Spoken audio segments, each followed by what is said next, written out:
Hello, everyone, and welcome back to The Deep Dive. We are so happy you could meet us today for another session of Speak Beautiful English. It's great to be here. I'm doing really well today, and I'm particularly excited because we're going to be analyzing one of my absolute favorite topics in the world. Oh, yeah. Travel. Of course. I love traveling, too. I mean, exploring new places is just, it's wonderful. It's the best. But, we do have to admit, and the research really backs this up, traveling can also be a bit of a source of stress if you don't know exactly what to say, right? Oh, absolutely. There's that specific moment, that little bit of anxiety when you first walk through those sliding glass doors and you have to approach the front desk. Exactly. Yeah. That first impression, it just matters so much. It really sets the tone for the whole trip. It really does. So today, our mission is to help you feel completely confident. We're going to break down the mechanics of how to check in, the most polite way to ask for help. And we'll cover some really important hotel vocabulary words, the ones that often trip people up. We have some really great source material to work with today. It's a dialogue, a standard hotel interaction. Yeah, it's simple, it's very clear, and it's sort of a perfect skeleton for us to hang all these important language lessons on. That's right. So the plan is pretty straightforward. First, we're going to listen to the whole conversation just to get the flow. Then we'll do our deep dive. We'll break it down line by line, explain the key phrases, maybe some of the hidden meanings, and give you some specific pronunciation tips that, you might not find in a textbook. Sounds good. So get comfortable, maybe grab a notebook, and let's listen to our friend Sarah as she arrives at the Blue Sky Hotel. Good afternoon. Welcome to the Blue Sky Hotel. How can I help you today? Good afternoon. I have a reservation for a single room under the name of Sarah Johnson. Let me check. Yes, Miss Johnson. A single room for 3 nights. Is that correct? Yes, that's right. Great. May I have your passport, please? Here you go. Thank you. Everything is ready. Please sign here at the bottom. Thank you. Here is your key card. You are in room 412 on the 4th floor. Thank you. Is breakfast included? Yes, it is. We serve a complimentary breakfast in the cafe downstairs from 6:30 to 10 barras to 10:00 a.m. Wonderful. One more thing. Is there a gym in the hotel? Yes, the gym is on the 2nd floor. It's open 24 hours. Perfect. Thank you for your help. You're very welcome. Enjoy your stay. Okay, that was a very smooth check-in. Very smooth. Sarah did a great job there. And, it sounds simple when you hear it flow like that, but there's actually a lot of linguistic maneuvering happening just under the surface. She really did navigate that well. Very clear. So let's pull this apart. We need to look at the specific phrases she used. Okay. Let's go right back to the beginning. What was the very first thing Sarah said to get the whole process started? She used a phrase that's kind of like a trigger for the whole interaction. She said, I have a reservation under the name of Sarah Johnson. Okay, this is a must-know phrase. Let's start with that big word right in the middle. Reservation. It is a long one. 4 syllables. Reservation. Reservation. In the context of travel, this is probably the most critical noun you will use. It just means you've booked the space beforehand. Right, you didn't just walk in off the street. Exactly. You have essentially an appointment with the building. And the way she built that sentence is really interesting. She didn't just say, my name is Sarah. No. She said, I have a reservation under the name of Sarah Johnson. Precisely. And this is a nuance that, beginners often miss. Yeah. Under the name of... It sounds a bit formal, doesn't it? It does, but it's so helpful. It gives the staff really important context. It tells them exactly how to search their database. Right, because sometimes the person standing at the desk isn't the person who actually made the booking. Exactly. Think about a business trip or a family vacation. Maybe your company booked the room or your friend booked it for you. So your name might not be the main one on the screen? Right. If you just say, I'm here for a room, the receptionist has to guess. But if you say, I have a reservation under the name of my friend Tom, you're giving them a GPS coordinate to find your file. So under the name of connects the physical person standing there to the digital file in the computer. It's a bridge phrase. That's a great way to put it. It's a bridge. Now, immediately after that, the receptionist asked for something specific. They asked for a passport. May I have your passport, please? Yeah, and this is pretty standard for international travel. If you're traveling to a different country, the hotel is usually legally required to log your passport details. So it's not just them being curious. No, it's the law. But it is worth noting that the vocabulary here might change depending on where you are. Yes. If you're traveling domestically within the United States or just within your own country, they probably won't ask for a passport. What would they ask for? they'll likely ask for an ID or a driver's license. But passport is the universal travel document. If you're learning English for international travel, passport is the word you need to have ready in your pocket. Literally and figuratively. Exactly. Right. And then Sarah asked a question that I think is arguably the most important question of the whole trip. I think I know which one you mean. She asked, "Is breakfast included?"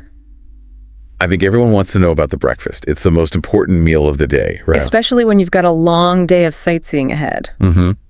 But did you notice the receptionist's answer? They didn't just say, yes, it's free. They used a rather fancy word. They did. They said, it is a complimentary breakfast. Oh, that's a good one. Complimentary. It almost sounds like they're saying nice things to you, like giving you a compliment. It does sound like that. And they're spelled almost the same way, but the meaning here is different.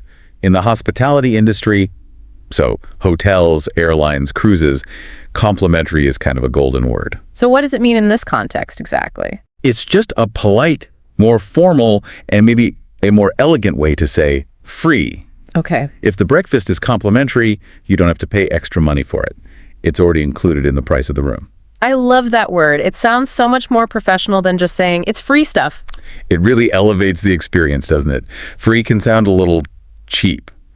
Complimentary sounds like a gift. Let's practice the pronunciation of that because it is quite a long word. Complimentary. 5 syllables. Complimentary. It's a bit of a mouthful. It is, but you'll see it written on signs everywhere.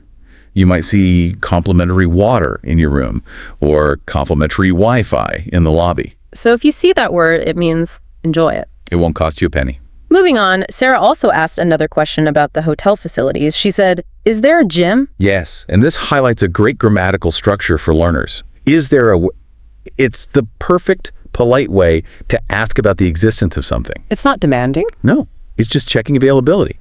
And you can swap gym for anything. Is there a pool? Is there a restaurant? Is there a spa? It's super useful. It's very versatile. You could use it in a restaurant too. Is there a bathroom? Or is there a vegetarian option? Exactly. It's like a Swiss Army knife phrase. Now, the receptionist replied by saying the gym is on the 2nd floor. And this brings up a really important point about numbers. When we're just counting things like apples, we say 1, 2, 3. Right. Cardinal numbers. But buildings are different. Yes. In English, when we talk about the vertical levels of a building, we use what are called ordinal numbers. The numbers that show order. Exactly. So we say 1st, 2nd, 3rd, 4th. We don't say floor 1 or floor 2. That's a key distinction. So it's 2nd floor, not 2 floor. Correct. I mean, if you say 2 floor, people will understand you, but it sounds a bit unnatural. It kind of marks you as a beginner right away. Yes, 2nd floor just flows much better. There's also a small cultural note here about the 1st floor, isn't there? Oh, that is a classic trap. Yeah. Yes. So in the United States, if you walk into the lobby from the street, you are on the 1st floor. Okay, that seems logical. But in the UK and many parts of Europe, the street level is called the ground floor, and the 1st floor is actually the one above you. Oh, that can be very confusing if you're looking for your room. It really can. So if you're in London and your key is for the 1st floor, you have to go up the stairs. But in New York, the 1st floor is where you're standing. Exactly. A good tip is to always check the buttons in the elevator. If you see a G button, you know you're in a system that uses ground floor. That's a good tip. Now, let's talk about the object the receptionist gave Sarah, the key card. Yes, here's your key card. I honestly haven't seen a real metal key in a hotel in years. No, they're becoming rare. You might see them in small historic bed and breakfasts. But yeah, nowadays almost all modern hotels use these plastic cards that look a bit like credit cards. And it's important to know the name for them. It is, because they work differently. Yeah. You don't turn them in a lock. You usually tap them or slide them. And here's a piece of practical advice. These things are so easy to lose. Oh, definitely. They're light. They slip out of pockets. Or you leave it in the room by accident. It happens to the best of us. But if you do lose it, don't panic. This is a very low-stress problem. Because it's just a piece of plastic, it's really easy to replace. So what should you say in that situation? You just go to the desk and say, I lost my key card. Or even more simply, I left my key card in my room. And they could just make a new one. Yeah, they'll just ask for your name and ID and then program a new one for you in seconds. That is good to know. It's not a disaster like losing a heavy metal key might have been in the old days. Exactly. Now, let's imagine a hypothetical scenario. Let's say there's a slightly bigger problem. Yeah. Sarah gets to room 412. She swipes her key card. The light turns green. She goes in. Okay. And she goes to the bathroom to wash her hands. But there are no towels. Oh, that is annoying. You want to shower after a long flight, and there's nothing there. It happens. Housekeeping is busy. Sometimes they forget. Now, you have a choice here. You could call down and be angry. You could say, I want towels now. But that's not speak beautiful English, is it? No, it is not. That's aggressive. In English, especially in service situations, politeness gets you what you want much faster. So what's the polite way? You call the reception from the phone in your room. First, you identify yourself. Hello, this is room 412. Then you state the problem simply. There are no towels in my room. And then comes the magic phrase. A magic phrase. Could you send some up, please? I really want to highlight that phrase, could you? Why is that so much better than, say, can you? Well, can you? Asked about ability. Can you lift this box? Yes, I'm strong enough. But could you is different. It asks about willingness and permission. It's just softer. It's a request, not a demand. Exactly. It's like a cushion. Yeah. It makes your request sound so much more polite. And politeness really does go a long way in English-speaking cultures. It does. The staff are much more likely to help you quickly if you sound nice. You could use could you for anything. Could you help me? Could you call a taxi for me? Could you wake me up at 7 a.m.? It is a magic phrase. If you only remember one piece of grammar from today, make it could you. I agree. Now, before we listen to that dialogue one more time, let's do a little pronunciation focus. Good idea. When we were listening to Sarah, there was a specific sound that kept coming up, particularly with the numbers. We're thinking of the TH sound, right? Yeah. Like in the words third and three and four. Exactly. The TH sound is, well, to be technical, it's a dental fricative. And it's one of the hardest sounds for many learners because it just doesn't exist in a lot of other languages. Right. A lot of people substitute it with a Z sound or an S or even a T. So 3 becomes tree or sri. Which can be confusing. I want tree rooms. Sounds like you want a forest. So what's the trick? How do we fix this physically? The technique is all about your tongue. You have to be a little brave with your tongue. You have to put your tongue between your teeth. Not behind. Not behind them, between them. Stick it out just a little bit. Okay. Stick the very tip of your tongue out between your top and bottom teeth. And then just blow air out over it. For a word like 3, you don't even use your voice box, just air. Thick 3. 3. Third. That's it. You almost have to feel like you're biting your tongue a tiny bit. It feels weird and exaggerated at first, but that's how you make the sound clear. 4th, 3. You really have to get that tongue in the right spot. It's like a physical workout for your mouth. It is. And one last vocabulary note before we review. The word check-in itself we've been using a lot. Oh, right. It can work as 2 different types of words, depending on how you use it. Yes. It's both a verb and a noun. Yeah. So when you walk to the desk, you check in. That's the action, the verb. I need to check in. But the whole process, the event itself, is called the check-in. That's the noun. So the check-in was slow. That's the noun. And I am going to check in is the verb. That's a great distinction. It helps you build sentences correctly. It does. Okay, now that we've unpacked all that, the vocabulary, the culture, the grammar of could you, and the physics of the TH sound. The physics of TH, I like that. Let's hear that conversation one more time. Okay, and listen closely this time. I want you to listen specifically for those keywords we talked about. Reservation, passport, complimentary, and floor. And see if you can hear the TH sound when the receptionist says 4th. Good afternoon. Welcome to the Blue Sky Hotel. How can I help you today? Good afternoon. I have a reservation for a single room under the name of Sarah Johnson. Let me check. Yes, Miss Johnson. A single room for 3 nights. Is that correct? Yes, that's right. Great. May I have your passport, please? There you go. Thank you. Everything is ready. Please sign here at the bottom. Thank you. Here is your key card. You are in room 412 on the 4th floor. Thank you.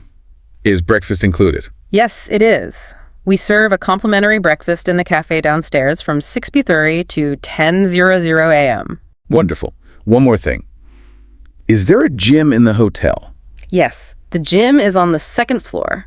It's open 24 hours. Perfect. Thank you for your help. You're very welcome. Enjoy your stay. I really hope that was helpful.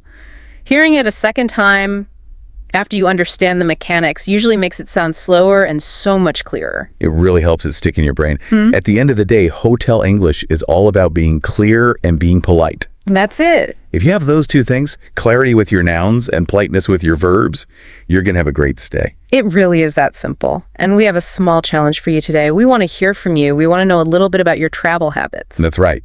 So, in the comments, tell us, what is the first thing you look for when you enter a hotel room? That's a fun question. Is it the view? Do you, run to the window? Or the bed to see if it's soft? Or maybe the Wi-Fi password. For you, it's definitely the Wi-Fi, isn't it? I know you. It is 100% the Wi-Fi. I feel so disconnected if I don't see those little bars on my phone. I need to get connected right away, tell my family I arrived safely. I have to agree. I look for the Wi-Fi first, and then maybe check the view. And honestly, I check the bathroom to see if they have those little complimentary soaps. The complimentary soaps are the best part. I love those. So yeah, write your answer in English in the comments. Just a simple sentence. I look for the bed. I look for the view. We read all of them, and it's a great way for you to practice your writing. It really is. And don't forget to subscribe and share this deep dive with any of your friends who are also learning English. We have many more topics coming up. Thanks so much for listening to Speak Beautiful English. Keep practicing, stay curious, and we'll see you in the next deep dive. Bye for now. Goodbye.